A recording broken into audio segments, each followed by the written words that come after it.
Body shaking, it feels so good to me. When we're adding numbers, I want you 1 to 1. You're not like the others.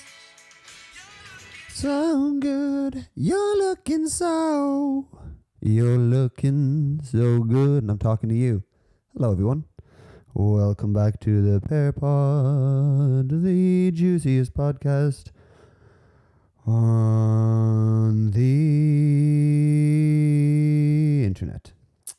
How are we doing? As you've probably noticed right now, like Sam, you've clearly switched things up. You'd be correct. I am now, basically, my office was originally a bedroom. It is now open for business in terms of welcoming in guests. We had Mern's friend to stay at the weekend, and now the room is prepared for future guests. So I have a bed on this side, I'm just straight down the middle. Notice the memorabilia has made its way to the wall of fame. Thank you to my mother for mailing over the signs that I decided not to bring because they'd be too bulky, and now I have to figure out a way to get them home again at some point. But for now, it creates a beautiful atmosphere. So, big week. Actually had a very interesting morning. So if you know me and you're in the Marbella area, if you're training at M13, which is the gym that I go to, the weekend after a UFC, you'll probably see me you'll see me down at the bags that they have down there, the old boxing bags, and slip, uppercut, right hand, roll. You know that TikTok. But yeah, I usually like to go in and fucking do some boxing after the weekend, and just, I usually have a lot of energy after that. So that's what I did on Monday, and I don't know what it is. And anyone who works on or who trains on a boxing bag will know this, or will have seen this before. But I was working away in the heavy bag. That's where I am. My heavy bag is my space. Do you know what I mean? So give it some respect. That's my area. I'm hitting the bag, fucking assaulting the thing. You can hear the oosh, gagoosh, just across the gym. And I'm fucking working away. Like, so this dude, I don't know what it is. With this dude. Every time I go to work in the bag, it's like when I start, he's like, oh fuck this cunt. He thinks he can hit the bag. I'm gonna go hit another bag right beside him. And so first of all, I come in with my own gear, got my own gloves and all. Mern got me gloves for my birthday. So I come in. So he managed to go straight past me, picks up the other gloves, and just starts milling into the thing, and it's just weird. And then naturally looking at him fucking like Floyd Mayweather, being like, oh, he's so exposed, I just come under the top, and then I'm like, age. But it's just weird. And then so he starts backing up, like finding range into my area, and I'm like, so I'm trying to explain how close it is. It's like if I decided to back up 2 big steps, I'm hitting into him, and there's 5 or 6 bags all the way down that he could be using. So anyway, I'm working away and I'm listening to some pretty fucking intense tunes. So at some point, at one point he goes to take a break, and he rests, and he just walks back, and he walks straight into me. I'm like, man, what are you doing? It's sorry, my friend. And I was like, yeah, you will be safe to find that range.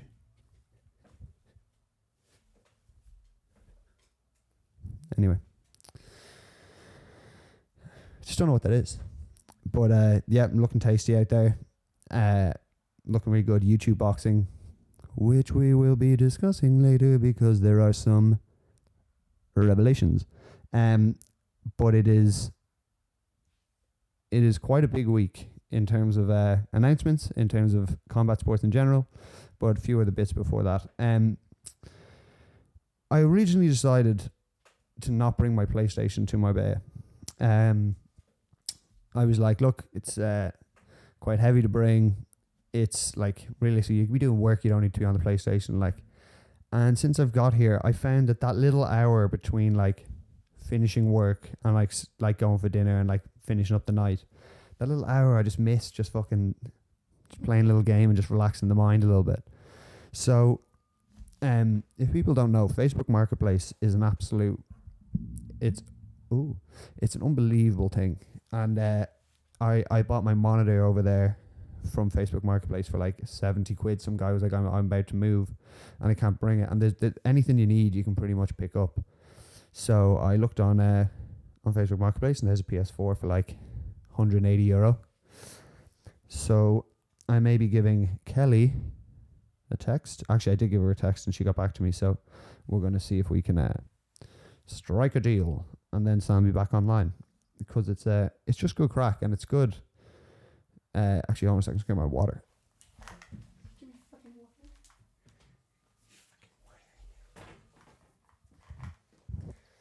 Look how unattractive it is when I drink water.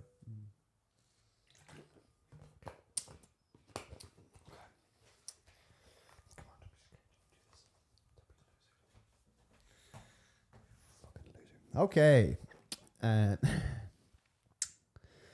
me see. Yeah, so I'm going to buy a PlayStation again because I miss it and I enjoy it. And I can see myself in here just cruising a couple of games of like Spider-Man or something and just getting head going. Kev, who I used to, one of my roommates, one of my best friends. He used to play Red Dead Redemption a lot, and I just want to fucking just do that. I heard Red Dead Redemption 2 is fucking sick, so might invest in that as well. In other news, in terms of visually impaired, in terms of work, we had a very exciting week. The band that I've done a lot of work with, my boys Don't Tell Mum,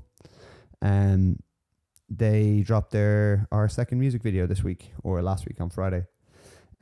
This one was very different to our first one. Our first one was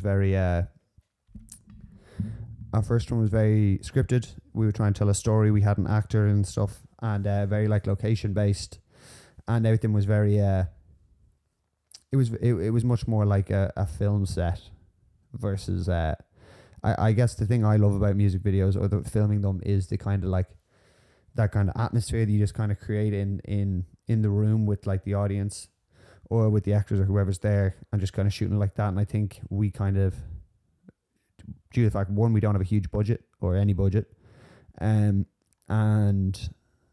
like we're just at limited resources at the time. It was kind of last minute. The guys just needed a video to go with it, so we ended up shooting it in Jordan's house, which is like a 2-room house right in the middle of Dublin, in Dublin City Centre. It's fucking sick. It's in like the shadow of the Crow Park. Very Dublin. If anyone who watches the video, you'll see it. I love that it like epitomizes Dublin in lots of little shots, and it was sick, man. I love the jobs where you make. I think I thrive in an environment where we need to make the best of what we have. I think that's where I'm at my creative. It's so weird. I feel like I'm at my creative freest at that point when I'm trying to make something out of nothing versus having like a huge budget where you can kind of do whatever you want. You're like, well, if you can do whatever you want, like, what are we going to do? How do we possibly choose? But with this, man, it was just get a load of mates in, 2 setups, one outside, one inside. Let's do the performances, get the crowd involved. And it was fucking sick, man. At the time shooting it, I knew we had something good. I don't think the lads were as confident. I don't think the lads were as confident in it, just because they were lit, obviously. Do you know what I mean? There was like a party atmosphere and no one could kind of see what we were getting except for me, but it looked great and I'm really happy with the final product. So I'm going to link that video. Maybe I'll give you a little clip of it here. So you guys run the clip now.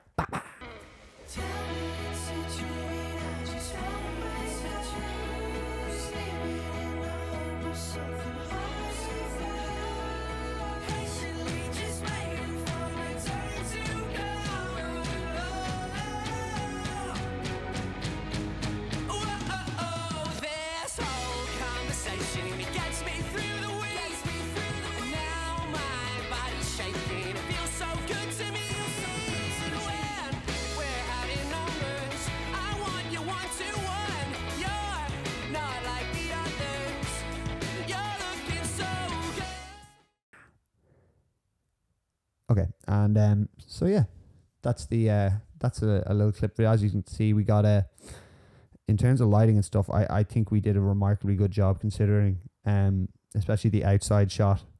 And inside looks fucking class. I think there's so many little bits you can kind of, little Easter eggs we tried to put in of like just funny stuff. If you pause and you'll see like different kind of stills. And it was just because we had so many people giving it socks. We had so much good content. So thank you to everyone that came on the day. We're definitely going to do more. The lads are actually playing Vicar Street on December 30th. They're opening for Aslan, which is fucking huge, man. It's gonna be crazy. I think I'm gonna be there. We're gonna shoot some stuff for that, and I'm fucking buzzing because like Vicar Street's fucking iconic, man. You know, it's I remember Ed Sheeran said like, "Baby, you look perfect tonight." He was doing a tour and he was like, Vicar Street is like one of my favorite venues to play like in Europe. He was like, it's so iconic, and the atmosphere creates, I guess the layout of it just creates like it's very like on top of you. So the lads are gonna fucking rock the shit out of it. I'm buzzing. So yeah, I'm gonna link that video below. I'm very proud of it. It's definitely some of my best work to date, which seems to keep happening. I seem to be doing better work and better work as we keep going, which is definitely the trend you want to keep. So that is very positive. Okay. Let me see. Oh yeah, I actually just saw this. This is just huge. I'm a huge admirer of Gymshark, right? One, their gear is sick and obviously all that stuff. But two, you see so many businesses. This is no dig at like influencer companies. I work for an influencer brand, and like a brand stemmed from an influencer's platform. But when you see someone like a Ben Francis who started from nothing with no real following, and obviously used influencer marketing, but also just like straight up passion and having such a great eye for the market and what the market was missing, kind of built Gymshark into this fucking huge brand. Do you know what I mean? It's a global brand now. And I just saw there on LinkedIn. Actually, by the way, get at me on LinkedIn. Get at me at LinkedIn, you know, because I put up a lot of shit there, and actually it's actually semi-useful. You get so much bollocks though. So many people just message you about, Sam, are you fulfilling your potential over at is Blue Main? Blue Main? Look, man, I'm such a huge fan of your work, and I think you do some cool stuff. Do you have 15 minutes for a talk or a chat? And then they try to give you like a fucking 10 quid Amazon voucher for your time after. And it's just, I'd be much more into LinkedIn if there was much more like natural reach outs that aren't just like sponsored posts or like people looking for data or whatever. But yeah, I saw on LinkedIn that Gary Vaynerchuk is just announced on the board of Gymshark, which is, that's like, it's so funny. Gary Vaynerchuk's popping up everywhere, man. And like, since I got into like the crypto space more, since I've pretty much gotten into like just internet and money and where all that money, like where money's being made, I've seen Gary Vaynerchuk at like the rise of Pokemon.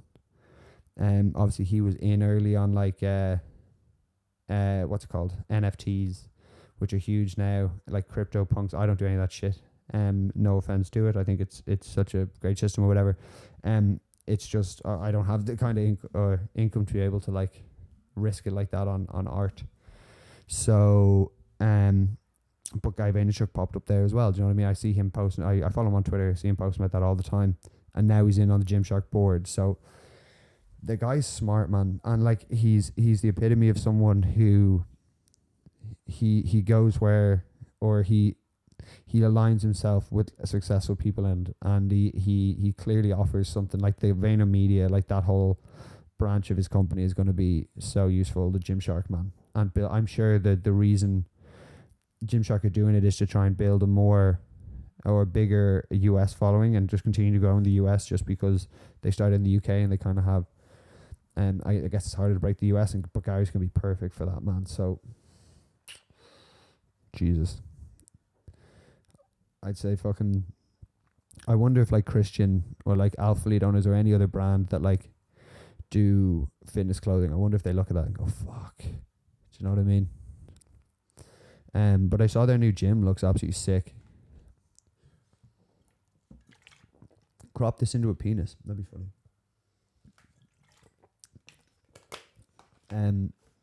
Yeah, man. I wonder if they look at that and be like, "Holy shit, man! These lads are cruising." Do you know what I mean? But yeah, I think that's great, man. Ben Francis seems to be like just making the right moves and bringing the right people in at the right times. So yeah, credit to him. Great to see someone doing well. Okay, now look. This next segment, some people are gonna be like, don't talk about it. I'm a huge fight fan, and the fight industry in general, the fight business, and it's been impossible for me to not talk about, or it's getting too hard to not talk about these two fellas because they keep popping up in the fight business, and the fights that they're doing are huge, and they're some of the biggest pay-per-views of the year. So I saw something online this week saying that Logan Paul is going to fight Mike Tyson in a boxing match. Now, if that's true, I don't know if people know, but I'm sure people do, that Mike Tyson, like last year, he fought Roy Jones in like an exhibition fight.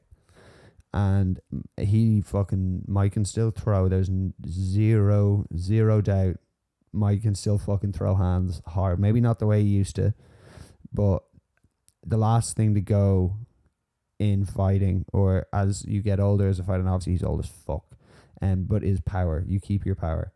Your chin goes, and obviously your stamina, your cardio, all that kind of stuff, but your power's still there. And you see Mike on the bads, the guy can still hit. Now, there was lots of stuff said about the Roy Jones fight, about him, about that fight being rigged, or there being an agreement that no one like throws to the head or throws with intent to the head or something like that, which it ruins, if it's true. And like, I wouldn't be surprised. I'm sure dirtier stuff has happened in the fight business, but it goes against everything that both of those lads stood for. And I know they're old, but don't fight then. Do you know what I mean? Like, no one's interested in seeing you guys do something at 50% or 80% or something. It's just not what like, the whole point of the fight business is you don't know what's going to happen next. And if you guys both know you're not throwing with intent to the head, then that aspect is gone. So but yeah, in that fight he still threw the body so hard, man. So if this is true, first of all, fair fucks to Logan Paul, obviously the money and all that shit. But I remember me and Kev, when we made some home, chatting about, like, we would talk about being like, would you get in the ring with Mike Tyson for like $1 million or whatever? And he'd be like, oh, he'd be like, Jesus, $1 million. Like, he'd be like, and like, we'd be talking like, oh, will you go in there and you just like, yeah, you just take it, do you know what I mean, for the $1 million. But now, like, it's very different when it's there in front of you, do you know what I mean? And it's the guy. And like, the thing with Mike, man, is he's got this. Sometimes I feel like if I met him, he'd be like, was it like, he'd be like, he's on shrooms and like proper chill and like smoking weed and all. And that kind of Mike, I think, sick. Like, that'd be so cool to meet him. He seems to be like very like conversational and in tune with his emotions and stuff, and isn't afraid to be vulnerable. But like, that other side of him that you see on the podcast come out sometimes, he's like, oh, fucking, it's because I'm scared, man. It's because I'm fucking scared. It's because I'm a killer. And you're like, man, anyone who's got that kind of conflict inside, who's got like kind of darkness in them, and obviously it's Mike Tyson, do you know what I mean? The guy's literally a trained killer.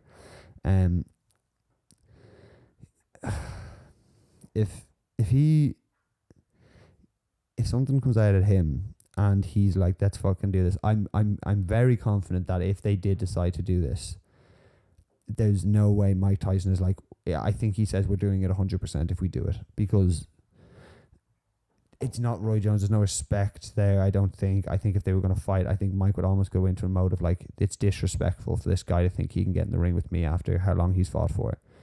And this isn't Floyd Mayweather, do you know what I mean? Like, Logan fighting Floyd Mayweather, he was never getting knocked out, do you know what I mean? Floyd doesn't knock people his own size out. So there was no real danger. Go in there, dance around. If you do, even if you, like, it's the same as like Conor, do you know what I mean? If you go in there and you perform, if you even hit him, people go, Jesus, fair play. And he did better. He did hit him and he went the whole way with him. So that was definitely when this though, like, Mike, I would be very, very surprised if it would be like 8 rounds or something like that. So like it's not like there's going to be tie ups and it's going to be in time. Mike is just, if he could get his stamina back, and he seemed to, like, he got through the fight with Roy Jones. He got through it all. He wasn't, obviously he was heavy breathing. Obviously he was tired and stuff, but he was moving in that fight. And you need to go back and watch that if you haven't, because he was in good shape, man, for his age. So I don't know, man. I think it'll be very interesting. I think it'll be some scrap, man. And I definitely watch it. It would fucking take my money. Like, the only thing is, I don't want there to be any. It would ruin it for me if there was stipulations and bullshit around it. If they went in and actually fucking scrapped, I'm very much into that, and fair fucks to him for doing it if he does. You're a fucking braver man than I wouldn't, like, do you know what I mean? I wouldn't fucking do that. So yeah, if he does it, fair fucking play. We'll see what happens. I'll be putting my money on Big Iron Mike, to be honest. I don't know if, I just don't, like, I don't know. No one knows how hard Mike still hits. Do you know what I mean? In terms of, like, taking it, like, I don't know if Logan's been in the ring with someone who quite hits like that. So let's see. But on the other side, you've got Jake Paul, who is Logan Paul's brother, who's also been very busy boxing, who has he's had a number of fights in the last year. So he fought Nate Robinson, Ben Askren, who's like Nate Robinson, who was a former NBA player. That was a bullshit scrap. It was just one of his first ones. It was just like a little celebrity scrap. Then he fought Ben Askren and knocked out Ben Askren. Ben Askren, who was a wrestler from the UFC, he's like 40 years old. Definitely not a striker, so there wasn't huge anticipation for a fight there. Some people did, but I think the nature, the way that Jake and the resources Jake has to be able to just put his life into boxing and have a full team dedicated to him and stuff, versus Ben Askren, who just wasn't in it. He plays ultimate frisbee, stuff like that. So yeah, he got knocked the fuck out in the first round. And then Jake went and fought Tyron Woodley. And Tyron Woodley, like, I don't care what people said, that's a real scrap. Do you know what I mean? Tyron Woodley, former UFC champion, knocked people the fuck out with his hands. Definitely a striker. Former wildcard boxer. Or he fought when he boxed when he was younger. So the guy has boxing experience. Just it obviously was on a bit of a slide in his MMA results, but that's against, like, the best in the game in his division in the UFC. So I was like, going into that, man, Jesus, if he beats Tyron Woodley, obviously Tyron Woodley has a problem pulling the trigger right now and stuff, but man, fair fucks. You went in there and fought him in his third fight. His third pro fight, you fucking shake the guy's hand. That's respectable, and that takes balls. And he won by decision. He did take a couple, but he won, and he deserved to win. He landed more shots. Tyron, like, he landed one big one, but other than that, he just didn't throw enough, like, which just seems to be a theme with that fella. But listen, right, this is just, so obviously Jake's a bit of a marketing genius or whatever, but now he's going to fight Tommy Fury, who most of you will know from Love Island. He'll be like, Molly, what have I done? What have I done? No, you were nasty. He won Love Island. Did he win Love Island? I think he won it with Molly May. Or he got close. He was up there anyway. He's one of the favourites on the show anyway. And then you heard on the show that he was a boxer, and obviously found out he was Tyson Fury's brother. And then he leaves Love Island and goes back to boxing. And I think he's 7-0 as a pro right now. And on Jake Paul's last fight, he fought on the undercard against Anthony Taylor, who was an MMA fighter and Jake's training partner. And Tommy, man, so he just... honestly, he just didn't look great, to be honest with you. And to be in a camp with Tyson Fury and have him as your brother, you can't help but compare the two. And he just doesn't... He didn't look as good there. He said he was a little gun shy on the day, and he was a little... obviously, his dad can't travel with him because of, like, legal stuff. He can't get into the States. So, yeah, man, he just... Anyway, he won by decision. It wasn't anything to write home about. And then... time kind of goes past, and then Jake kind of tweets and says he offers Tommy the fight, and it's happening. Do you know what I mean? It's happening December 18th, which is soon, like. And Jake's put in the contract. So basically, I wasn't interested at all. Well, not interested at all. Obviously, I'm interested. But the things that have come out after it, that Tyson and John Fury have both said that if Tommy loses, he should give up boxing, and that they'll like disown him and shit. And like, obviously, I don't agree with that kind of shit. Like, you're his dad, but like, it is like the Fury family are a fucking proud boxing family, and like the traveller community in general, like fighting and respect is important. So, and you took the scrap, and you're fucking the heavyweight, the lineal heavyweight champion of the world's brother, and you that means something. Do you know what I mean? You need to be able to beat a fucking YouTuber. Do you know? And I think that's crazy. But basically, it came out after that Jake has put in the contract that Tommy has to legally change his name to Tommy Fumbles if he loses. So here's what I'm saying, right? It's such a tough, and Jake's done such a great job in making it impossible for Tommy to go either direction, because if you don't fight him, you're a bitch. You've turned down £1 million or whatever he's getting for the fight. So why would a boxer turn down fucking money? Take the fight, you're a fighter, and you get to beat up a guy for easy money, right? Do you know what I mean? You get to beat up a guy that hasn't been boxing very long and is a fucking YouTuber and a bit of a mouth. And you're a trained boxer, do you know what I mean? So you should be able to flatten this cunt. I'll tell you what. Jake's going to beat him.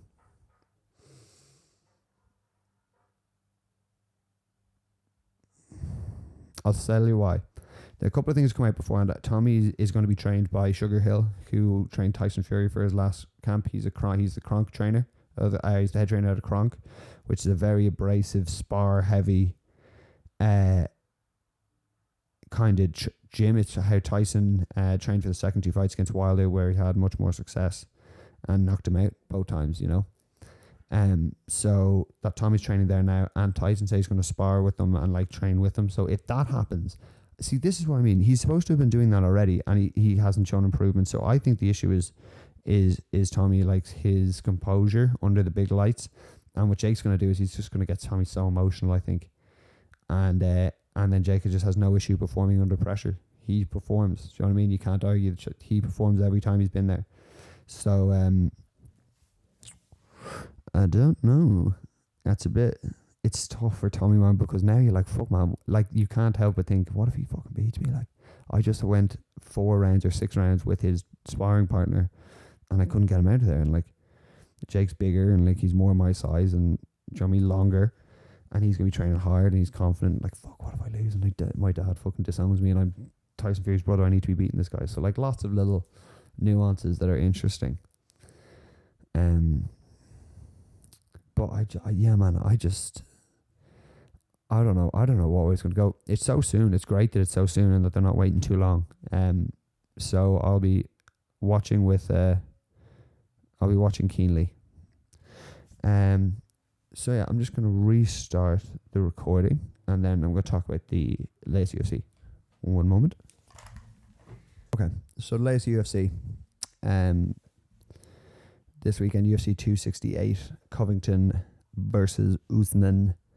It was a huge comment. It was in Madison Square Garden, and it was only one, like the 5th event they've done in Madison Square Garden, I think, or something like that, a very small amount, because MMA was illegal there for so long. But it was a crazy card, man. The card was so good. I'm going to talk quickly about Ian Gary. Some of you will know who Ian Gary is, some of you won't. Quick backdrop. Well, I suppose most of you are from Dublin or from Ireland, so you should care. Ian Gary is an MMA fighter from Dublin.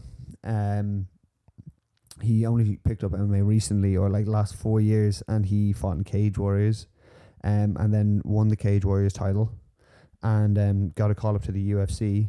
And last week was his first UFC fight, and it was in Madison Square Garden against a real dude.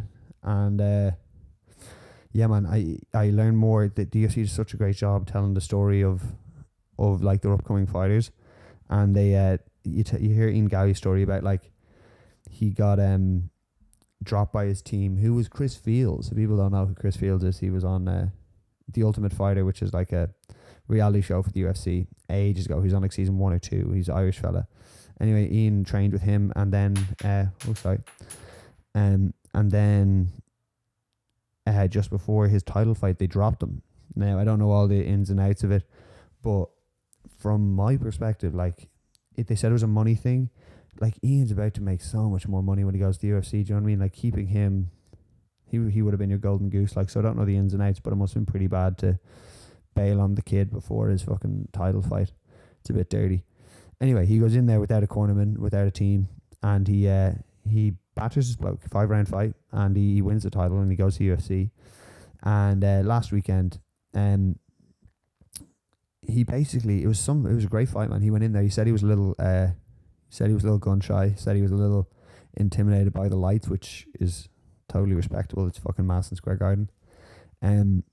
But the way he won the fight, man. So he, in classic Conor fashion, he's like standing up.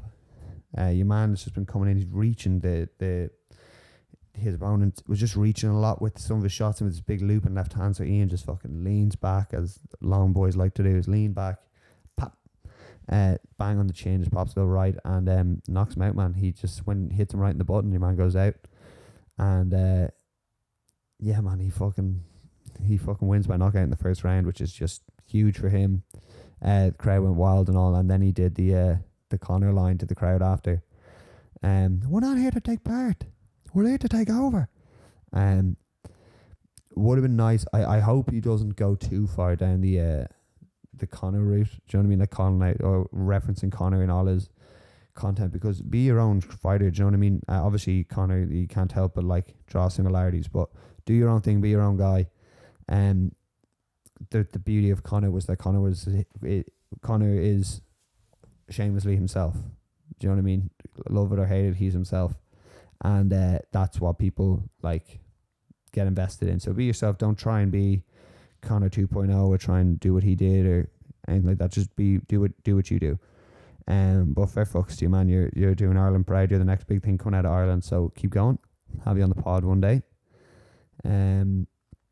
So yeah, the other big fights. Obviously, it was a stack card, but I'll go to the Justin Gaethje Michael Chandler fight. Man, it was fucking awesome. It was sold as like a barn burner, and it delivered. The two lads, like, it was impossible not to, because the two lads are good wrestlers, so that usually negates the wrestling, and they just stand up and fucking crack. And Justin's just too good at that, man. Since he's gone to Trevor Whitman, he is Trevor Whitman is famously does one-on-one training versus like camp training, where you're training lots of fighters, purely because he thinks he can like offer more detail and go more in depth, stuff like that. Anyway, Trevor Whitman actually had 3 fighters. He had the 3 biggest fights. 3 of his fighters were fighting in those cards, and they all won. Side note. So, coach of the year, Trevor Whitman. But Justin just looked. He looked very. He looked very polished. His shots were very clean. He clearly identified the shots that were going to work, and he was able to adjust when he was in there. Chandler looked good as well, man. And look, Chandler's a dog. He took a lot of damage. But I was surprised he didn't try to wrestle more. Obviously, Justin's wrestling defense was very good, but in a 3-round fight like that, it's very easy for the fight to get away from me. And I think in the 3rd round, Mike was like, "Fuck, I'm down 2. I need to go out and chase it now a little bit." And he tried to turn it into, or just stand there and bang. And Justin was fresher.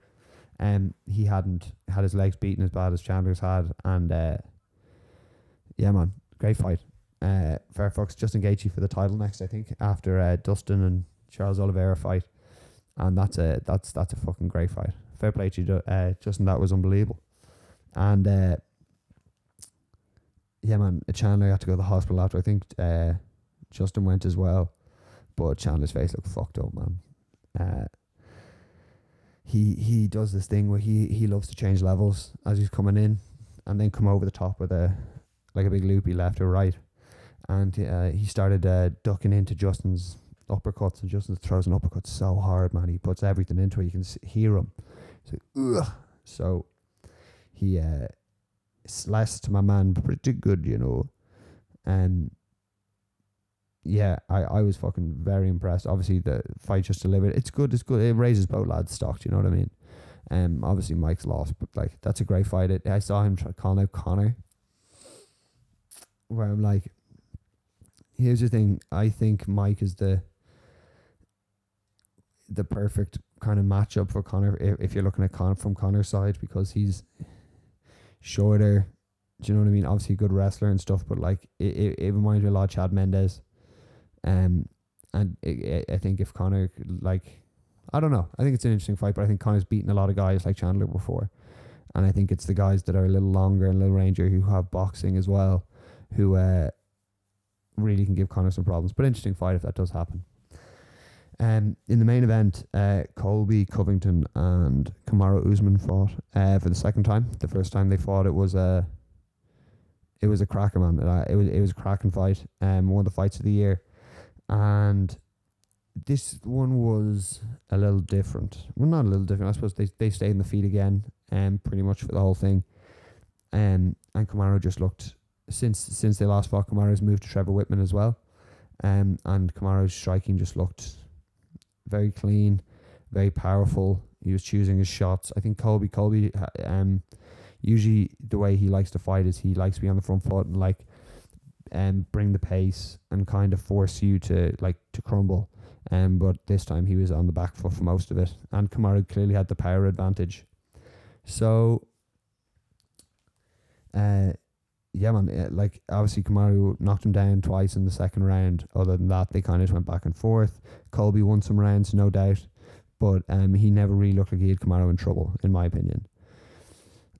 Which leaves you, actually, this was nice, right? So at the end of the fight, Colby is obviously a notorious shit talker and like talks a lot of shit and said he hates Kamaru and all that shit, and he's always talking shit, but it's also known that it's kind of an act, and he was forced into that kind of role because the UFC said that he wasn't popular enough, so he had to kind of create this character to keep his job. And he you can kind of hear at the end of the fight, he goes, you can just hear like muffled, and he's like, glad I can make you some, or I'm trying to make you some money, man, trying to make some extra money, I'm just trying to help you out. And it kind of comes in and out, but like he drops the act there for a second. It's a nice little peek into the guy Colby is, and the commentators made reference to it and stuff as well. So I was like, nice work, fellas. And yeah, I was very impressed by the whole card, man. And then kind of on the side, just a little bit of boxing. Canelo fought Caleb Plant on Saturday for all the belts. And it was kind of the same kind of deal that has been with a lot of Canelo's fights, where clearly he's the more powerful guy. I think Caleb Plant did well, kind of staying long. One lad was saying that it's very similar to when Canelo fought Mayweather to the extent that when they fought the first time, or when they fought the only time, it was like everyone kind of agreed Canelo was a little younger and maybe a little inexperienced, and if they fought now or they'd fought 5 years ago, Canelo would be in a very different position, and that would have been a very different fight. So it looks like that was the same case here. I think Caleb Plant has potential to obviously come back, win the belt again. He has a lot of time left on his side, but geez, man, Canelo hits so fucking hard. Do you know what I mean? It's insane. His hooks to the body, his hooks to the head. He's just so dangerous. And then when he smells blood, he just hunts you down, man. Like, I feel bad for like Plant when he gets up, because out of anyone, it's almost pointless getting up if you're like, fuck. Like, he's coming at you. You can see as soon as he stands up, Canelo cuts off the ring, supports him into the corner and finishes him. So wasn't a great fight. I think it's only because Canelo is just so dominant. So I don't know what happens to him now. Someone who's smarter than me or knows boxing more than me will be able to tell me. But like, I just don't know who gives him a problem right now. But I'm very keen to continue watching him just beat the shit out of people, if I'm perfectly honest. Because he just has this beautiful way of boxing. I just love watching him boxing. It gets me juiced every time I watch him, to think like those Triple G fights are obviously so good, and like he's really the only one I've seen to be able to like take the shots and also give them back, and obviously hit Canelo, and like I just don't know if there's another one of those, so we'll see. A couple of UK guys, a couple of British lads, I'm sure we'll give them a good go. We'll see if that happens in the future. But other than that, I think that is everything. Go and check out the music video of the lads if you wouldn't mind. I'd love to hear your thoughts. Definitely going to be doing more projects with them going forward. As I said, we're actually a little exclusive for the Pear Pod listeners. Actually, before, I don't know, I'll say this first. We're going to be releasing it. I went in and shot some behind the scenes stuff when they were recording the song, and we got a very interesting insight into how you make music, how they make music, and I personally find it very interesting. So go follow them on their socials, man, and you can check all their shit out. It's fucking sick. Finally, if you all wouldn't mind, on your computer there or on your phone or whatever, if you go into it there's a big red and white button to subscribe. I want you to look at that button. Some of you will have a little D at the end, which means you're already subscribed. Some of you don't have the D.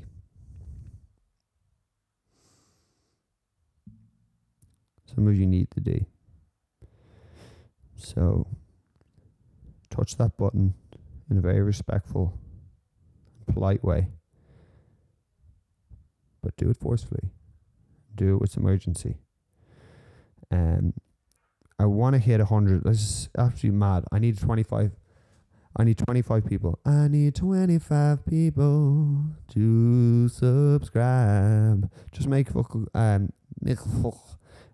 couple of fake accounts and subscribe. I don't care. No pride. There's no pride here. I think we've identified that. I ain't doing this for the vanity. But triple digits would be huge. I'm going to get rich off cryptocurrency, so I won't need this. I'll be able to do this for fun. I'll continue to do it just for you guys. But until then, I've been Sam Byers. I will definitely do one next week. I'm working on guests. It is difficult because most people speak Espanol. ¿Cómo estás? I don't know English, no. And so I decided to do English podcasts. But I'm working on it. I'm going to get more people on. A lot of interesting stuff coming up. Subscribe to my socials. Follow me on Instagram. Link with me on LinkedIn. Just care. Just care about me. Alright, lads. Cheers. I'll see you next one. Bye.